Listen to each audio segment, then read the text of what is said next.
오늘은 여리고성 정복기라는 제목으로 하나님 말씀을 함께 나누도록 하겠습니다. 우리 앞뒤 저기에 있는 분들하고 인사하겠습니다. 지난 한 주간 어떻게 지내셨습니까? 이렇게 한번 질문하고 답을 한번 들어보시죠. 시작. 지난 한 주간 어떻게 지내셨어요? 하나님의 은혜 속에서 잘 지내셨습니까? 잘 지냈다고 합니까? 예. 여러분, 우리가 인생을 살아가다 보면은 인생의 벽을 만날 때가 있습니다. 그런데 대부분 공통적으로 우리 사람들이 만나는 그러한 벽들이 물질의 벽, 인간관계의 벽, 건강의 벽들을 만나게 된다고 합니다. 그런데 문제는 이런 벽들을 만났을 때에 결국 낙심하거나 포기하는 그런 안타까운 일들을 경험한다는 거죠. 지금 우리의 삶을 한번 되돌아보면서 여기까지 오는 과정 속에서 물질의 벽 때문에, 그리고 인간관계의 벽 때문에, 건강의 벽 때문에 우리가 시달리면서 또한 사투하면서 여기까지 왔다는 것이죠. 한국에는 취업의 벽이 너무 높다고 합니다. 그래서 우리가 알고 있는 것처럼 취업의 벽을 비꼬기 위해서 나오는 말들이 있죠. 3포 세대, 5포 세대, 7포 세대, 9포 세대, 이런 말들입니다. 이 3포 세대는 너무 취업하기도 어렵고 재정적으로 힘드니까 연애와 결혼과 출산을 포기했다는 겁니다. 5포 세대는 거기에 인간관계와 집 사기가 어려우니까 집 사기를 포기했다는 겁니다. 7포 세대는 거기에 꿈과 희망까지도 포기했다는 겁니다. 자, 9포 세대는 뭐냐면은 거기에다 신체적인 건강과 외모까지도 포기했다는 겁니다. 취업하기 어렵고 재정적으로 너무 힘드니까 결국에 가서는 너무 많은 것들을 낙심하여 포기했다는 그러한 이야기이겠죠. 지금 우리가 여기까지 오기까지는 이토록 수많은 인생의 벽을 거쳐왔다는 겁니다. 그래서 낙심도 경험하여 여기까지 왔고 또 그 벽을 우리가 허물면서 여기까지 온 것입니다. 우리는 뛰어넘을 수 없는 엄청난 인생의 벽을 만날 때가 있습니다. 여러분, 우리는 어떻게 반응하고 계십니까? 오늘 이 본문을 통해서 그 인생의 벽을 만났을 때에 우리가 어떻게 반응해야 되며 정말 그 해답은 무엇인지 오늘 말씀을 통해서 찾을 수 있는 특별한 시간이 되었으면 좋겠습니다. 오늘 본문의 말씀을 보면은 요단강을 건넌 이스라엘 백성들은 이제 본격적인 가나안 정복기를 시작을 합니다. 그 첫 번째 벽이 여리고성입니다. 그 첫 번째 벽. 이스라엘 백성들이 인간적으로 볼 때에는 정말 넘을 수 없는 엄청난 벽이 기다리고 있는 것입니다. 자, 그런데 우리는 이 벽 앞에서 첫 번째 하나님의 은혜를 발견합니다. 하나님과 함께하는 인생은 난공불락의 여리고성을 만날 수밖에 없다는 것이 첫 번째 은혜입니다. 왜 이것이 은혜냐고요? 한번 여러분 말씀을 통해서 우리가 짚어보자고요.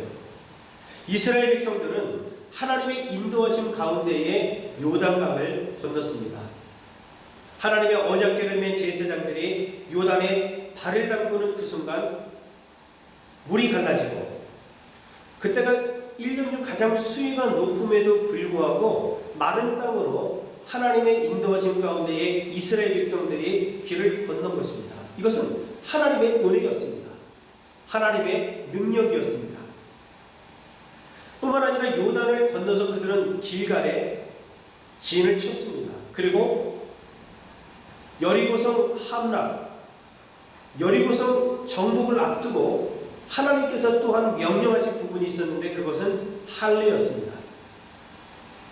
무기를 만들거나 아니면 언덕을 다시 만들어서 아니면 먹을 것을 준비해서 전쟁을 준비했던 것이 아니라 하나님께서는 그들에게 할례를 말씀하시면서 준비하라고 말씀했습니다.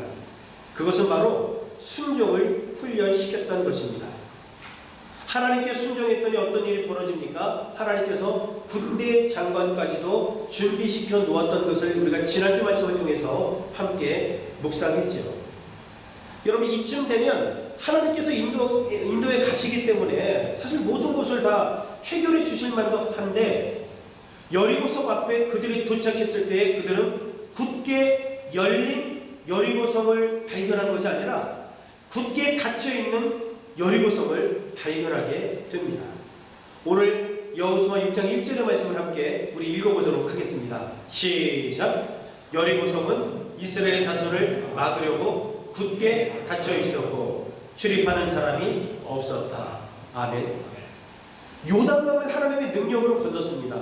뿐만 아니라 이제 길갈에서 하나님의 명령에 순종하여 할례를 행하고 하나님께서 군대 장관을 통하여서 여리고 성 문 앞까지 갔음에도 불구하고 문이 활짝 열려있는 것이 아니라 이스라엘 백성들이 바라본 것은 굳게 닫혀있는 여리고 성이었던 것입니다.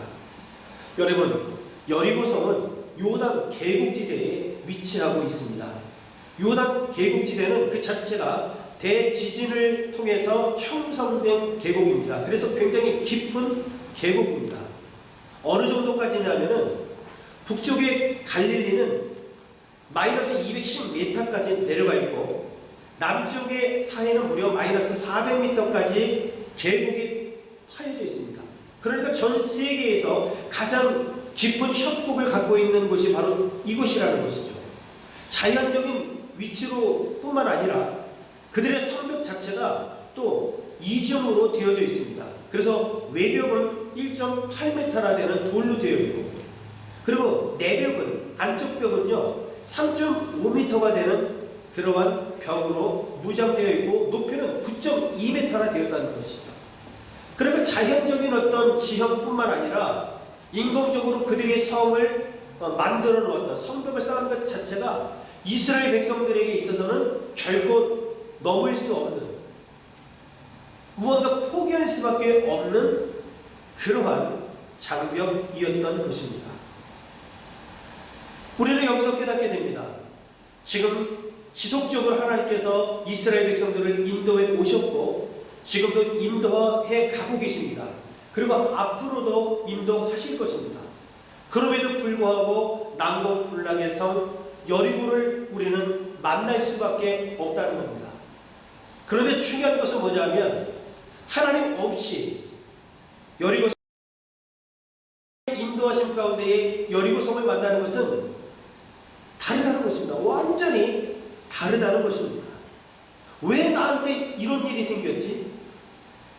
아니 내가 뭘 잘못했는데 왜 나한테 이런 일이 생겼지? 여러분 그렇게 생각할 것이 아니라 하나님의 인도하심 가운데에서 만나는 여리고성 반드시 그 안에 하나님의 기적이 있음을 우리는 오늘 여기서 발견하게 될 것입니다.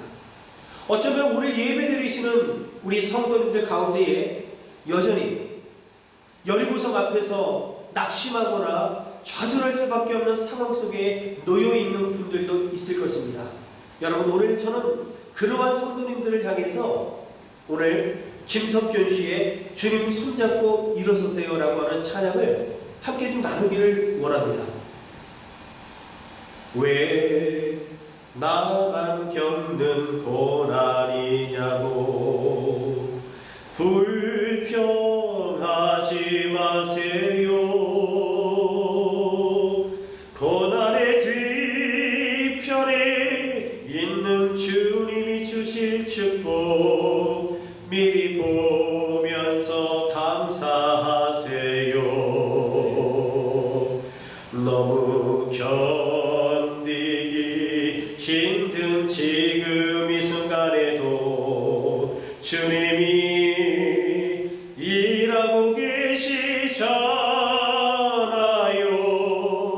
남들은 지쳐 앉아 있을지라도 당신만은 일어서세요. 힘을 내세요. 힘을 내세요. 주님이 손 잡고 계시잖아요. 주님이 나와 함께하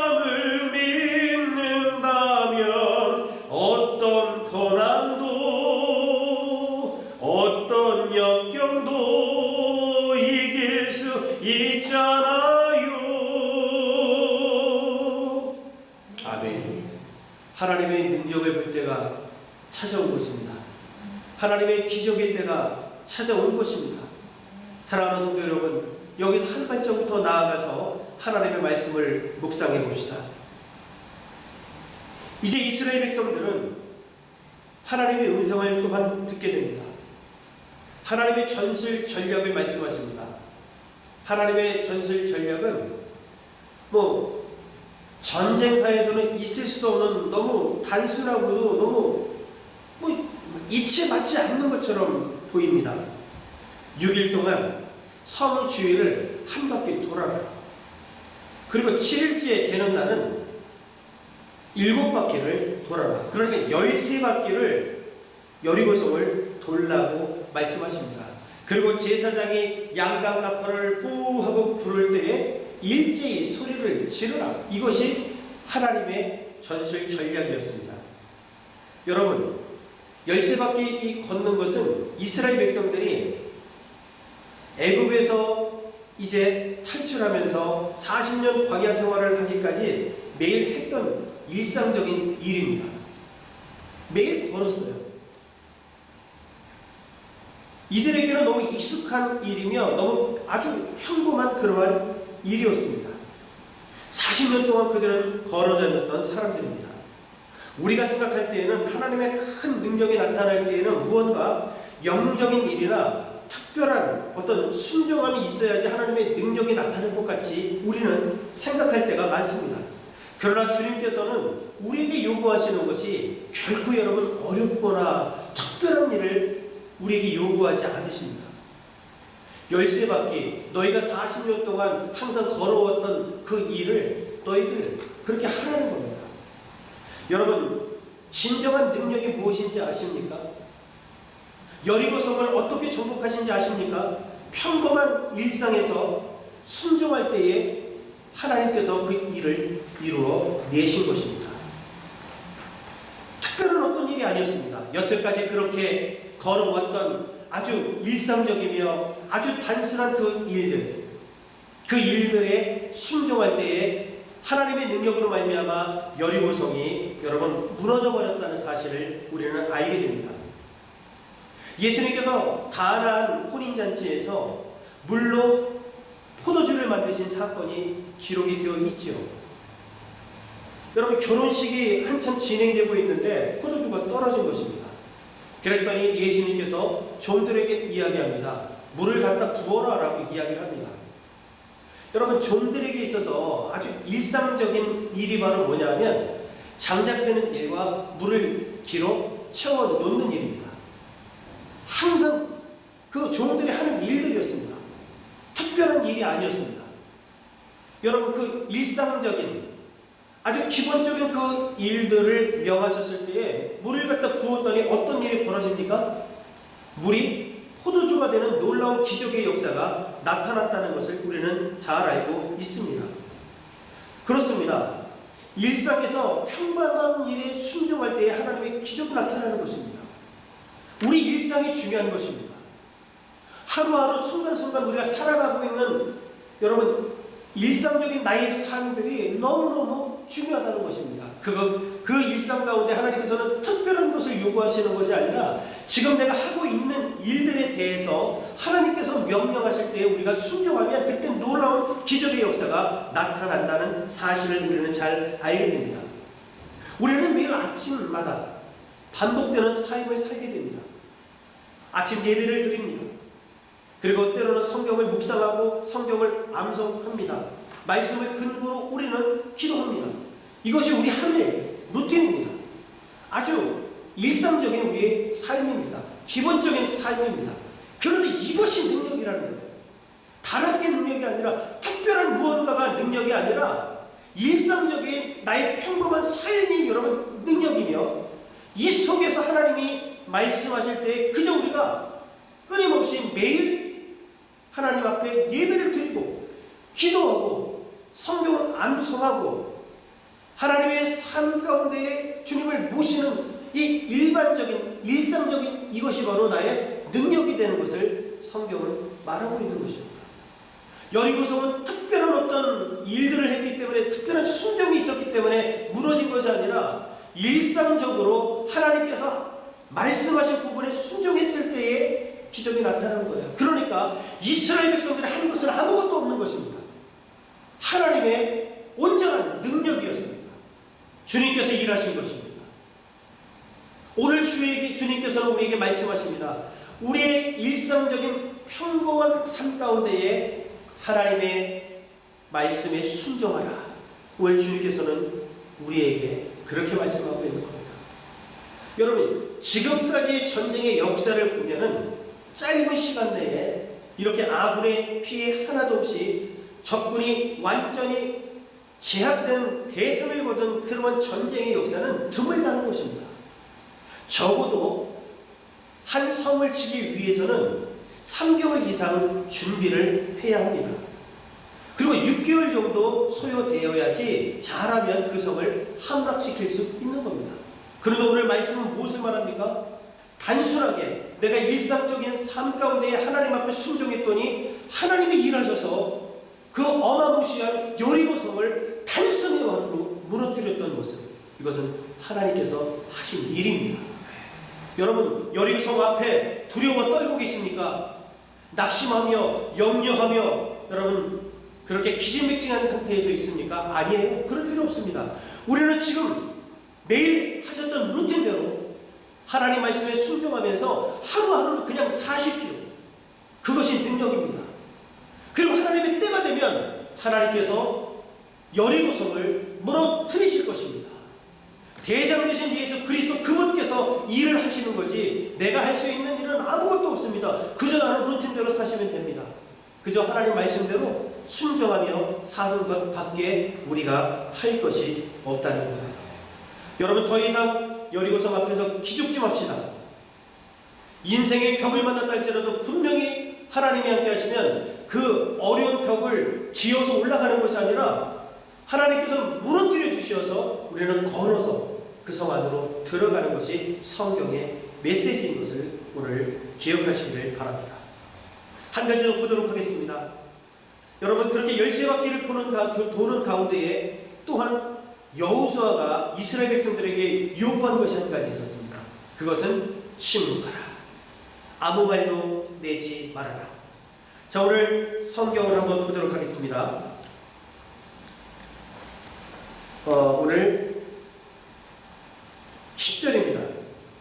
여호수아 6장 10절을 다 같이 한번 읽어보도록 하겠습니다. 시작. 여호수아가 또 백성에게 명령하였다. 함성을 지르지 마라.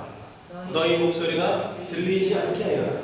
한마디도 입 밖에 내지 말고 있다가 내가 너희에게 외치라 하고 명령할 때에 큰 소리로 외치라. 아멘. 여러분, 이 메시지가 굉장히 중요합니다. 하나님의 은혜 속에서 이스라엘 백성들은 사실은 광야 40년을 산 겁니다. 그런데 그들의 삶은 어땠습니까? 만나와 메추라기를 주셨을 때 그들은 기뻐했습니다. 행복했습니다. 그러나 시간이 잠시 흐르고 나서 그들은 불평하고 원망하기 시작했습니다. 그들은 이동하면서 끊임없이 그들의 입으로 불평하고 원망합니다. 여호수아는 그 모습을 40년 동안 그대로 보고 여기까지 온 사람입니다. 오늘 여호수아는 한 가지를 그들에게 더 이야기하는데 함성을 지르지 말아라. 그리고 목소리가 들리지 않게 해라. 한마디 너희의 말을 입 밖에 내지 말아라. 이렇게 말씀하고 있었습니다. 생각해 보십시오. 열쇠바퀴를 도는데 통제하지 않았다면 그들이 걸어가면서 어떤 여러분 말들을 했을까요? 입을 열었으면 그들의 삶 자체가 40년을 통해서 보아왔는데 그들은 불평과 원망의 삶을 지금까지 살아왔다는 것입니다. 그러니 그들은 당연히 불평하고 원망하면서 은혜를 까먹을 수밖에 없었습니다. 지금 하나님의 능력으로 말미암아 여리고성이 무너지기 직전에 있는데 그들이 입으로 다 까먹게 생겼단 말이죠. 침묵하라. 이건 뭐냐면 불평하지 말아라, 원망하지 말아라 라는 것입니다. 내 삶이 지금은 인간적으로 볼 때 불평할 수밖에 없는 삶일 수도 있습니다. 원망을 할 수밖에 없는 삶일 수도 있습니다. 그러나 오늘 말씀하고 있습니다. 불평하지 말아라, 원망하지 말아라, 침묵하는 것이 하나님의 능력이다라고 성경은 말씀하고 있습니다. 여러분, 우리가 침묵할 때 어떤 일들을 경험하게 될까요? 우리가 침묵하면 하나님의 말씀에 집중할 수가 있습니다. 우리가 침묵하면 우리는 분별력을 갖게 됩니다. 우리가 침묵하게 되면 하나님의 세미한 음성을 들을 수가 있다는 겁니다. 문제는 어디서 발생하냐면 우리가 침묵하지 못하고 입을 열어서 한 사람, 두 사람, 세 사람, 다섯 사람, 10사람, 많은 사람들이 모일수록 어떤 일들이 벌어집니까? 불평하며 원망하는 일들이 지속적으로 여러분 나타나는 모습을 보게 되는 거예요. 그럼 은혜를 까먹을 수밖에 없다는 겁니다. 여러분 생각해 보십시다. 최근에 우리 입을 통해서 쏟아내어진 말들 가운데에 정말 하나님의 음성을 들을 수 있도록 했던 그러한 말들이 있습니까? 안 돼. 왜 저럴까? 불평, 원망. 여러분 이런 것들만 쏟아내지는 않았습니까? 나의 입을 통해서 하나님께 더 가까이 가고자 하는 열정들이 선포되었느냐라는 거예요. 아니면 안 돼. 이 정도 했으면 됐지.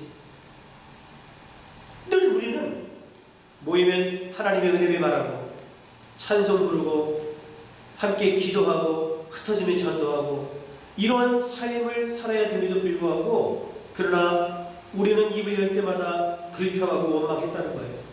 이스라엘 백성들이 40년 살면서 그 모습을 지금 우리에게 보여주고 있었고 하나님의 능력을 통해서 여리고성이 무너지기 직전에 만약에 이런 일들이 벌어졌다면 여리고성이 무너질 수 없었을 것이다 라는 것입니다. 오늘 하나님께서는 침묵을 통해서 하나님의 능력을 잠잠하게 바라보도록 하고 있는 것입니다. 그들이 열쇠바퀴를 돌면서 침묵할 때 무엇을 생각했을까요? 그래, 여기까지 인도하신 분은 하나님이셔야지. 우리가 요단강도 하나님의 능력으로 건넜어.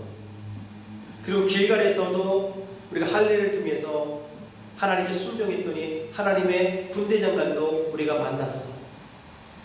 이러한 하나님께 집중하기 시작하게 되고 결국 하나님의 능력 앞에 그 침묵 속에서 우리는 더욱더 다가갈 수밖에 없다는 겁니다. 여러분, 어떤 상황 속에서도 불평하지 마시고 침묵하시기를 주의 이름으로 간절히 축원합니다. 말해야 될 때가 있습니다. 말해야 될 때가 있어요. 소리를 질러야 될 때가 있습니다. 그때가 언제입니까? 양강나팔이 제사장을 통하여 불려졌을 때, 하나님의 사인이 우리에게 주어졌을 때에 우리는 같은 마음과 같은 뜻을 가지고 그리고 같은 말을 가지고 우리는 외쳐야 될 때가 분명히 있다는 겁니다. 우리가 함께 외쳐야 될 것은 뭐냐면 예수 그리스도이십니다. 다른 말에는 우리가 침묵해야 되지만 하나님께서 우리가 사인을 주셨을 때 우리는 동일한 마음을 가지고 같은 말을 외쳐야 되는데 그것은 오직 예수 그리스도 그분을 외칠 때에 그때 여러분 여리고성이 와르르 무너졌다고 성경은 분명히 말씀하고 있습니다. 인간적인 입술들은 우리가 닫아주시길 바랍니다. 그리고 이제는 하나님께서 사인 주실 때 같은 마음과 같은 뜻을 가지고 같은 말을 가지고 오직 예수 그리스도라고 여러분 외치실 때에 우리 앞에 놓여있는 그 모든 난공불락에서 여리고성은 완전히 와르르 무너지는 역사가 나타나게 될 줄로 믿습니다. 오직 여러분 우리는 예수 그리스도이십니다. 자, 제가 하나, 둘, 셋 사인을 드릴 테니까 우리 함께 외쳐봅시다. 예수 그리스도. 여러분 마음속에는 내 앞에 어떠한 난공불락의 성이 있을지라도 무너질 것을 선포하면서 무너질 것을 기대하면서 소망하면서 하나, 둘, 셋 제가 사인을 주면 우리가 외치는 시간을 갖도록 하겠습니다. 그럼 믿음으로 한번 해봅시다. 준비되셨습니까? 준비되셨습니까? 그 정도 갖고 안 될 것 같은데요. 준비되셨습니까? 자, 우리 한번 믿음을 가지고 우리 선포합니다. 우리 앞에 놓여있는 여리고성은 무너질 줄로 믿습니다. 그게 어떠한 것이라 할지라도 무너질 것입니다. 하나, 둘, 셋, 예수 그리스도! 너무 약해요, 소리가. 지붕 무너지면 어떨까? 그런 걱정 안 하셔도 됩니다. 무너지면 천국 가는 거고요. 그렇죠? 자, 다시 한번 합니다. 자, 여러분, 어떠한 것이라도 우리가 믿음으로 선포합시다.